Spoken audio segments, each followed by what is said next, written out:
The wind gods only partially delivered for the New York Vendée fleet competing in the Vendée Liberty Exhibition speed trials on Upper New York Harbor, with puffs of breeze deciding the fortunes of the fleet. Battling north and south winds gave the 60-foot Imoca sailboats some opportunities to get up on their foils and charge along the 1-mile course in front of the Governor's Island audience, while others ran out of luck and slid along at sometimes pedestrian speeds. Romain Atanasio, Fortinet Best Western, from the first heat of the day sailed up towards the Statue of Liberty, then foamed off in a big blast of breeze to capture the fastest run of 5 minutes and 55 seconds. Even though the sailors are preparing for this Wednesday's New York Vendée transatlantic race, and are maxed out with sponsor obligations and boat repairs, they see this day with friends and VIPs as a time to enjoy this moment in their careers and bathe in the Big Apple atmosphere. It's like a dream. You take a 5-minute ferry here, and just a dinghy ride from Madame Liberty, said Louis Burton of Bureau Valley, whose daughter was trotting at his side today, a big smile peeking from beneath the brim of a familiar dark blue baseball cap with the curvy New York logo of the New York Yankees baseball team. This time in my life to do that, I don't know if we'll ever come back here like this. To live that with my team, partners and family, that's incredible. The Imoca class is building on the success of transatlantic and other ocean races originating from the U.S. East Coast by inviting the latest American talent to join the New York Vendée. Rising ocean sailing star and social media hit, Cole Brower, the first American woman to complete a solo around-the-world race this year. Brower teamed up this week with Malaysia skipper Boris Herman.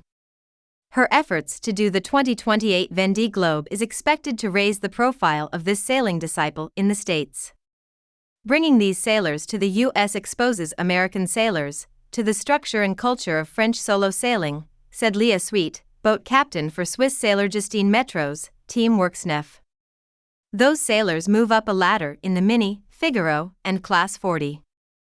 The sailors, the technical teams, everyone gets excited. It gives something to aim for. The speed trials were also a reason to bring people from around the world together to share their cultures and ideas, and showcase these racing machines and the Vendée Globe that, through the stories of each sailor, inspires people to achieve their dreams. The celebration of these boats and sailors preparing for next week's transatlantic race back to Les Sables d'Olonne was in full swing on historic Governor's Island as string music filled the air, cassoulet with duck confit satisfied appetites and panel discussions addressed the issues of our times. Topics during the 3 round-table discussions included partnerships in preserving our oceans, the intersection of art and offshore racing, and connecting the cultures and businesses of France and America. Some of the top French chefs of New York were serving savory crepes and other cuisine, while famed music instructor William Christie, who has worked with Baroque orchestras throughout Europe including in Vendée, France, conducted the incredible student musicians representing the Juilliard School of New York City. This was a day to take stock of the fleet's readiness for future races, as it was the last gathering of the fleet of around-the-world sailors before next week's New York Vendée start. The level of our preparation is very high, said Sweet. She has a high-performance background, and she wants to embody that in her team. Metro will be sailing in her first Vendée Globe in November, but after several Volvo Ocean races and a win in the last ocean race, she is considered one of the top ocean sailors of her generation. The sailors arrived at the awards shining in the sun as the breathless sight of the Statue of Liberty stole the show behind them. This was truly the last moment of relaxation as the sailors' family and supporters enjoyed their time with them. Every day until Wednesday's transit start, they will have their heads down, focused on details needed to make it back across the Atlantic alone. And a spot in November's Vendée Globe is at stake for many.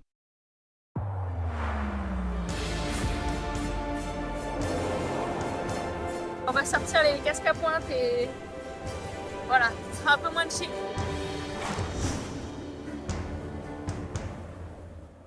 Repartie en course depuis maintenant 4 jours après son escale technique aux Açores, Clarisse Kremer a passé la barre symbolique des 1000 milles nautiques, soit 1800 km restants à parcourir, et les conditions météo vont se corser dans les prochaines heures.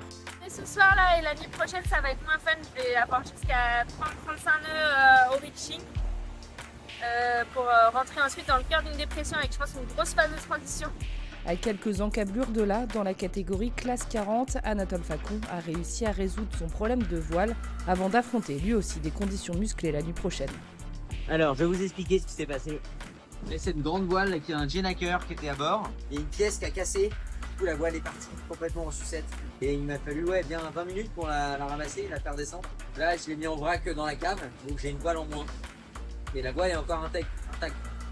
Une pièce qui a disparu ici, que je vais devoir prendre sur cette galette là. Je n'ai pas le choix parce que là, je peux pas perdre précieuses minutes sur la route. Je vous rappelle qu'on joue un contre-la-montre là. Là, je vais l'envoyer. Il faut pas que ça parte en sucette, mais il n'y a pas trop de vent donc ça devrait le faire.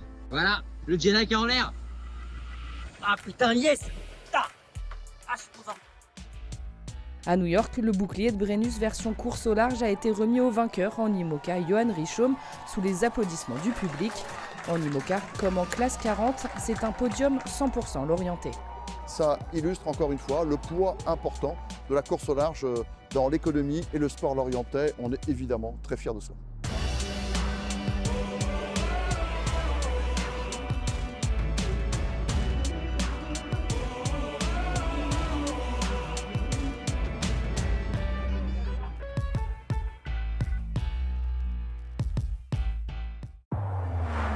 La régate a été intense entre Lorient et New York, bien plus que sur une transat classique dans les Alizés, c'est ce qu'on retiendra.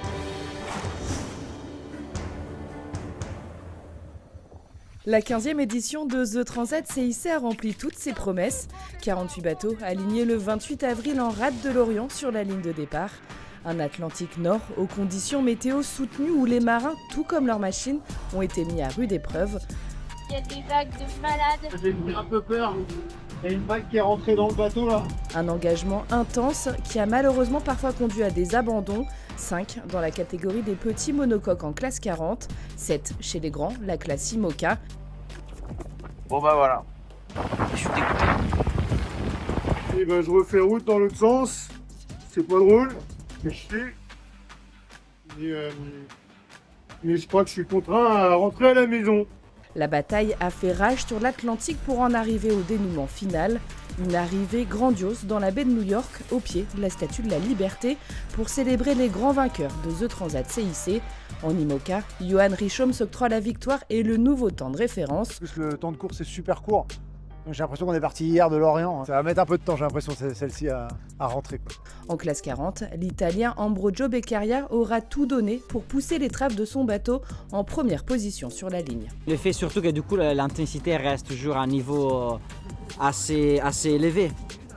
Fatigant, endurant, stressant, autant de qualificatifs pour ce parcours historique de The Transat CIC. Cette route reste à jamais celle qui a lancé la course au large. Et c'est étonnant d'ailleurs d'entendre dans tous les discours de marins revenir ce petit mot sur l'histoire de la course, comme quoi ils sont vraiment ancrés dans leur sport depuis de nombreuses années. Ça c'est plutôt aussi intéressant, ça laisse entrevoir de belles journées et de belles années pour ce Transat CIC. Il y avait du suspense jusqu'au bout et donc on est très content d'avoir une édition bien sportive et challengeante pour les skippers. Et bravo à tous ceux qui ont participé, qui sont arrivés à New York. Des marins qui rentrent dans la légende de The Transat CIC, salués par le partenaire titre de l'épreuve. La recherche de l'excellence, de la performance, l'abnégation, ne jamais abandonner, c'est ce qui existe également dans la vie d'une entreprise et les skippers l'ont largement démontré.